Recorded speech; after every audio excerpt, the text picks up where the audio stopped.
Welcome to Mission San Diego de Alcala, the oldest remaining permanent structure in San Diego.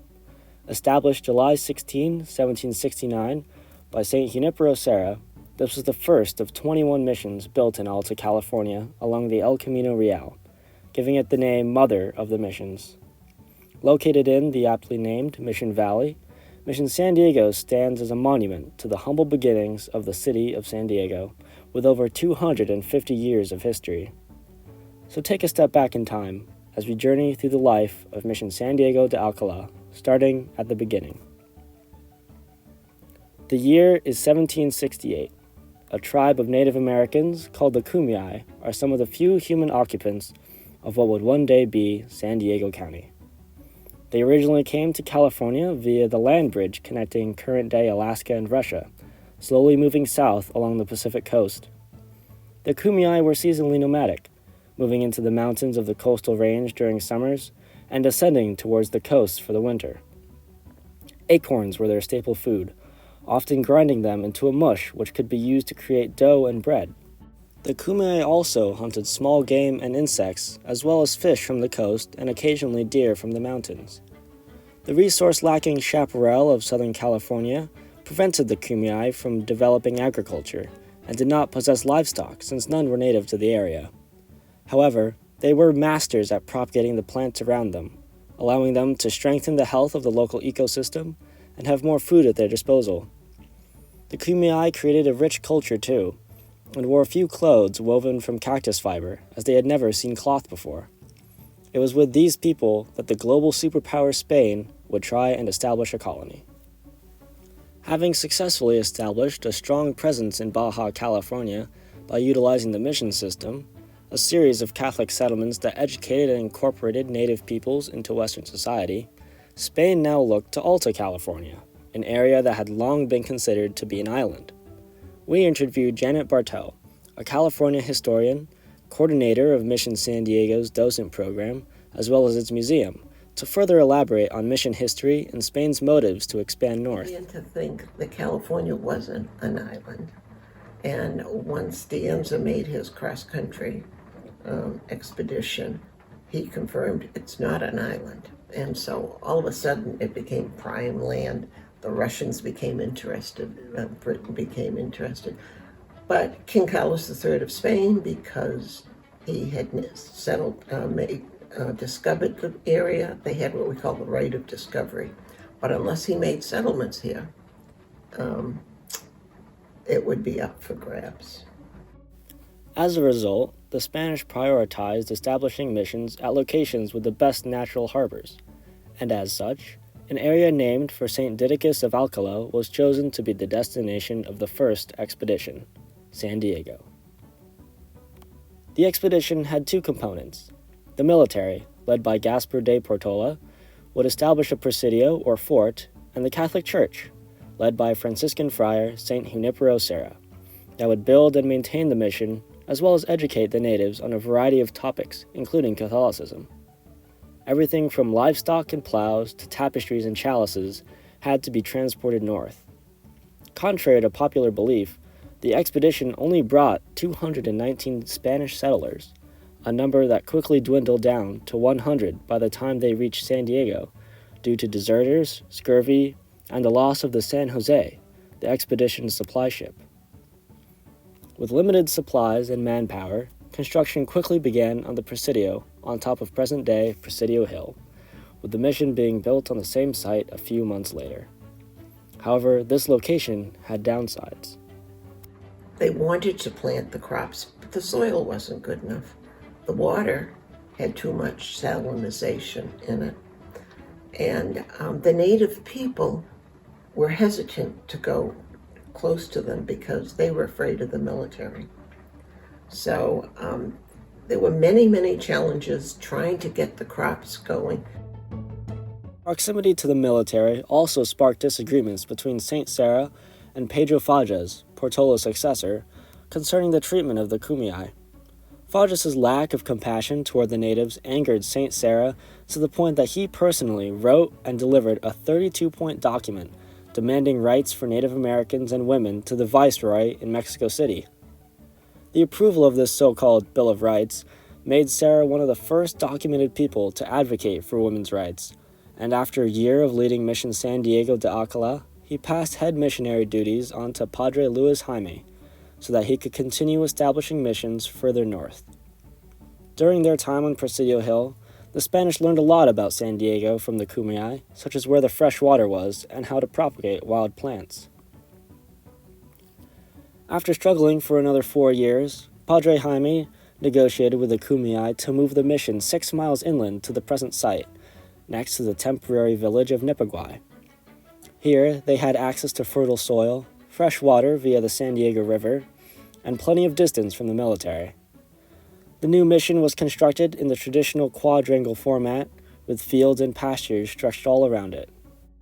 Now equipped with sufficient facilities, the missionaries living at the mission could more effectively teach and administer to the natives. Life at the mission was generally productive and peaceful. The Kumeyaay learned all manner of trades: how to farm, tend livestock, make textiles and work leather, make adobe and construct permanent homes, how to read and write, and how to be Catholic. So the native people, especially the younger ones, they wanted to learn how to work with adobe, how to make adobe huts. They wanted to learn how to work with the animals, animal husbandry, leather making, cloth making, and basically it was just 1 or 2 priests working with the native people. It wasn't like you had many missionaries at Mission San Diego.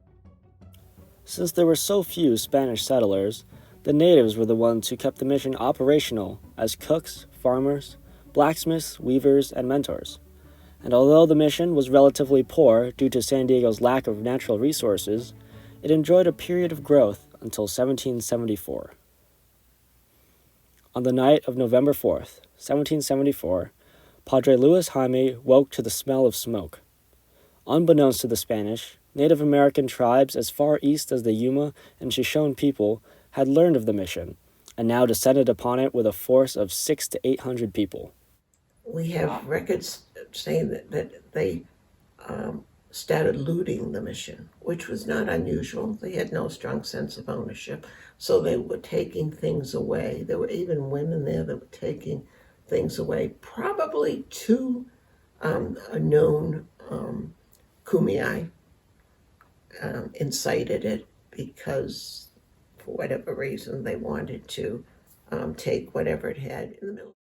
Some scholarly articles cite the growing fear in Native American villages around San Diego and the mission, caused by the spread of Christian beliefs, as the impetus for the raid, although there is no general consensus. It was documented that Padre Jaime went out from his room to try and calm the attackers, saying, "Love God, my children." Panicked, the Native Americans stoned him to death. It was said that his body was so mangled he was barely recognizable, except for his characteristically large hands. He became California's first Christian martyr and was buried under the mission sanctuary. While the true intentions of the raiders are not clear, we do know that they never intended to wipe out the mission. If that was their goal, they easily could have achieved it, as only 28 people were living on site at the time of the attack. Yet Padre Jaime and 2 other Spaniards were the only ones who died. The Kumeyaay are not known to be substantially involved in the attack, besides the 2 instigators, and the true reason the mission caught fire is still unknown. A lot of people feel that they set fire to the mission. I'm not so sure. They had open fires at night. It was November. And so I feel that possibly with the raid and 600 to 800 people, a fire broke out. This idea is supported by the fact that burning the mission would have destroyed the objects the raiders were after in the first place. While we may never know what really happened that night, we do know that it left the mission in complete ruin. In the wake of the raid, St. Sarah returned to oversee Mission San Diego's reconstruction, and also appointed Father La Swain to be the next head missionary, a coveted assignment considering what happened to the last one. Under the direction of La Swain, San Diego de Alcala finally began to prosper. He broke the conventional formula for mission operation and instituted a system that would allow a group of Kumeyaay to live and learn on mission grounds for 2 weeks, and then return to Nipaguay village to switch with another group. San Diego de Alcala could hardly or sustainably support a full-time population of Native Americans, like the missions of Santa Barbara or San Luis Rey. But the new rotating system allowed San Diego to become self-sufficient and brought the mission out of crippling poverty. This prosperity would not last, though. In 1821, Mexico gained independence from Spain, forcing the Spanish to leave their colonies in the Americas behind. This also forced many missionaries to return to Spain, leaving the entire network of missions abandoned, letting them fall into disrepair.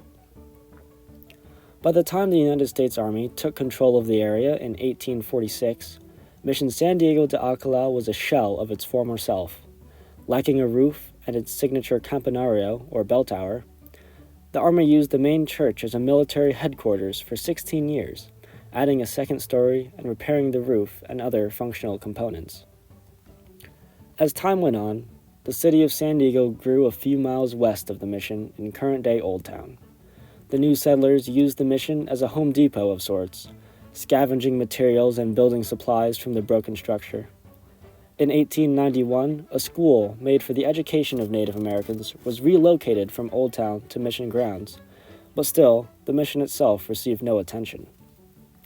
It was not until after the Great Depression, in the late 1930s, that work began to restore the mission to what it once was. Since then, the mission grounds welcomed the Sisters of Nazareth and their orphanage-turned-Catholic school, as well as the St. Francis Chapel, a museum, and numerous archaeological digs. The mission was designated a basilica in 1976, and is currently home to a vibrant parish community of over 1,600 families. Many of the misconceptions about Mission San Diego de Alcala stem from the usage of secondary and tertiary sources, or even general assumptions to draw conclusions about its history. Mistreatment of the Native Americans by missionaries was never reported at Mission San Diego, and the Kumeyaay who lived at and around the mission did so in relative harmony with the Spanish settlers. Thanks to the nightly diaries written by all the Franciscan missionaries, as well as formal documents and military reports, there is a wealth of primary source material about Spanish occupation in Southern California. This is the basis for all information of this film. We hope you enjoyed this small insight into the history of the mother of all the missions, San Diego de Alcala.